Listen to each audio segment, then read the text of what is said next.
السلام عليكم ورحمة الله وبركاته. أهلا بكم متابعينا الأعزاء في حلقة جديدة. يلا بينا تابعوا معايا نشوف المشكلة اللي جاية لي. ازيك يا عبد الرحمن؟ أنا بنت اتجوزت من حوالي سنتين واتطلقت بعد 6 شهور بس، ودي كلمة تقيلة جدا عليا لحد دلوقتي، لأن عمري ما كنت أتوقع إن جوازي ينهار بالسرعة دي. كل البنات بتحلم ببيت مستقر وراجل يحسسها بالأمان، بس اللي حصل معايا كان العكس تماما. لما تقدم لي كان شكله محترم، كلامه موزون، صوته هادي، وعينيه فيها طيبة، كمان شغله كويس وأهله ناس شكلهم متدينين وعلى خلق. قلت خلاص ده اللي هخش معاه عش الزوجية. أهلي كانوا فرحانين وأنا كمان كنت فرحانة، بس من أول أسبوع بعد الفرح بدأت أكتشف إن في مشكلة كبيرة جدا. هو ضعيف لدرجة إني بقيت حاسة إني متجوزة طفل مش راجل. أول حاجة لاحظتها إن مامته بتتدخل في كل تفصيلة من أول يوم، وهي اللي عايزة تتحكم فينا. الأكل يتحط كده، الهدوم دي مش مناسبة، ما تنزليش لوحدك السوق، حتى طريقة فرش السرير كانت بتعترض عليها. في الأول قلت عادي، حماه وبتحب ابنها وأنا لازم أستحمل شوية، لكن اللي صدمني إنه جوزي ما كانش بيدافع عني، بالعكس كان يقولي اسمعي كلام ماما، هي خبرة وبتخاف علينا. وأنا جوايا قلبي بيصرخ طب فين أنا؟ فين رأيي؟ تاني موقف كسرني أكتر، كنت عايزة يوم جمعة نخرج لوحدنا كزوجين، نقعد في كافيه أو نتمشى شوية. رحت أقول له إيه رأيك نخرج بكرة؟ نفسي أغير جو. رد عليا وقال لي ماشي، بس لازم أقول لماما الأول. قلت له باستغراب تقول لماما إيه؟ دي حاجة تخصنا إحنا الاتنين. راح فعلا سألها قدامي، وهي بكل بساطة قالت له لأ، الجمعة دي نقعد كلنا مع بعض. والمفاجأة إنه سكت ورضي، وأنا اتقلبت نار جوايا. إزاي يستأذن مامته في أبسط حقوقي كزوجة؟ مع الوقت لقيته ضعيف كمان في موضوع الفلوس. هو كان بيقبض كويس، لكن نص مرتبه يروح لأهله مساعدة. أنا مش ضد ده، بالعكس اللي يقدر يساعد أهله ربنا يبارك له، بس كان على حساب بيتنا. أنا كنت محتاجة حاجات أساسية زي أدوات مطبخ أو لبس. يرد علي معلش الشهر ده أنا مضغوط، استني. ولما أكتشف إنه إدى الفلوس لأهله وأعاتبه يقولي دول أمي وأبويا، عايزة أعمل إيه؟ طب وأنا مراته مش من حقي أحس إن ليا أولوية في حياته؟ اللي وجعني أكتر يوم ما حصلت مشكلة في الشارع، واحد اتخانق معايا بسبب ركنة العربية. كنت متوقع جوزي يدافع عني أو حتى يتكلم كلمة، لقيته ماسك إيدي وقال لي سيبيه ما تكبريش الموضوع. وأنا اللي كنت بتخانق حسيت ساعتها إني واقفة لوحدي، أنا ماليش سند. الراجل اللي المفروض يبقى ظهري كان واقف يتفرج وساكت. الأصعب من كده إن مامته كانت عارفة كل تفاصيل حياتنا.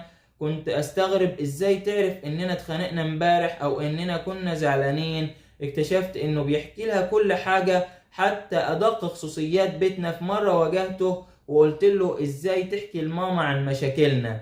قال لي بمنتهى البساطة ما هي ماما أمي وهتنصحني، بس أنا شفتها إهانة إن أسرار جوازي تبقى على لسان حد تاني.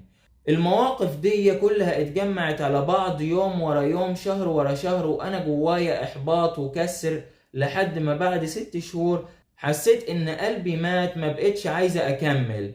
كنت بعيط بالليل وأنا جنبه نايمة وأسأل نفسي هو ده الجواز اللي كنت بحلم بيه؟ قررت أطلب الطلاق. طبعا كان في مقاومة من أهلي، خايفين من كلمة مطلقة وكلام الناس اللي مش هيرحم، بس أنا كنت حاسة إن العيشة معاه موت بالبطيء، موت لكرامتي ولسعادتي. وفعلا اتطلقت بعد 6 شهور. من ساعتها وأنا بواجه أصعب سؤال، إيه اللي يخليكي تتطلقي بسرعة كده؟ في ناس فاكرين إني متدلعة أو مش قادرة أستحمل، بس الحقيقة إني ما كنتش عايزة أعيش مع راجل ضعيف ما يقدرش ياخد قرار ولا يحمي مراته. المشكلة دلوقتي إني مش قادرة أثق تاني بسهولة في أي عريس يتقدم لي. أول حاجة أسأل نفسي هو قوي الشخصية ولا لأ؟ هيسيبني لوحدي في المواقف زي ما حصل قبل كده؟ بقيت مرعوبة أكرر نفس الغلطة. سؤالي ليك يا عبد الرحمن، ازاي اتجاوز الصدمة دي واقرر ابدأ من جديد؟ وازاي اعرف من البداية الفرق بين الراجل اللي عنده شخصية والضعيف عشان ما اضيعش حياتي مرة تانية؟ طبعا دي مشكلة من المشاكل للأسف الشديد اللي بيعاني منها بنات وستات كتير. بعد الجواز بيكتشفوا ان للأسف الشديد اجوازهم شخص ضعيف وملهوش كلمة، وشخص متسلط بيتسلط من امه وبيتسلط من اهله. بصي، انا عايز اقولك طالما انك انت شخصيا ما استحملتيش اللي حصلك وحسيتي انك مش هتقدري تكملي واتطلقتي، فهو ده احسن قرار انت عملتيه. طالما دوم الشخص قادر يعني يحميكي وقادر يحافظ عليكي وقادر يخليكي انسانة كده، يحافظ عليكي ويحطك في عينيه، فده شخص ما ينفعش تكملي معاه.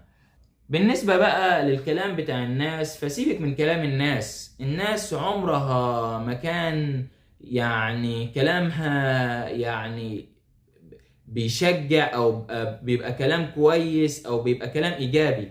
الناس طول عمرها كلامها سلبي، الا القليل اللي هو بيبقى كلامه ايجابي. سيبك من كلام الناس لا بيعلي ولا بيوطي.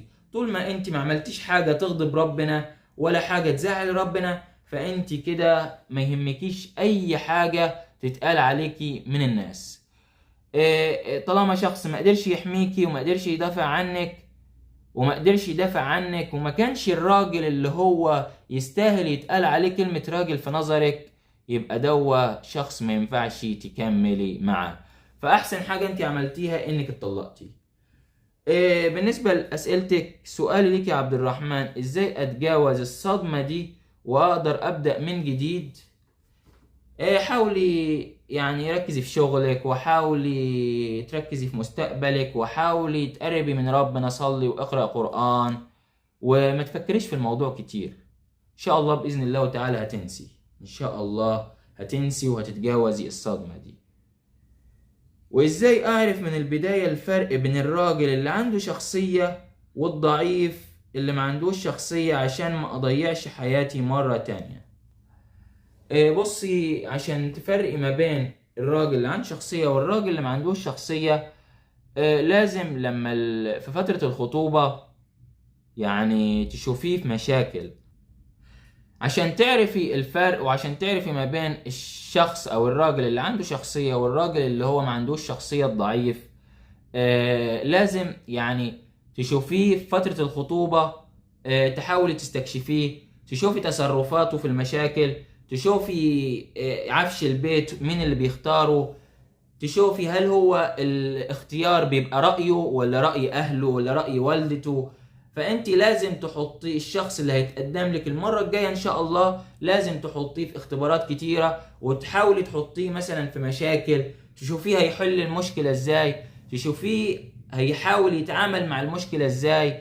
فأنت لازم الشخص لما إن شاء الله يتقدم لك حد ان شاء الله باذن الله تعالى في فتره الخطوبه، لازم تحاولي تستكشفيه، تحطيه في مشاكل، تشوفيه بيتصرف ازاي في المشاكل، تشوفي مثلا عفش البيت مين اللي بيختاره، تشوفي هل هو بيتسلط من امه، هل هو بيتسلط من ابوه، هل بيتسلط من اخواته. فلازم تشوفيه مثلا في مشكله تحصل وهو معاكي، مثلا هيدافع عنك مش هيدافع عنك. بالطريقة دي تقدري تكتشفيه إذا كان شخص كويس وراجل وشخصية قوية يقدر يدافع عنك ويحميكي، ولا شخصية ضعيفة. أتمنى أني أكون قدرت أفيدك، وأتمنى أني أكون قدرت أساعدك، ونشوفه في حلقة جديدة، وإلى اللقاء.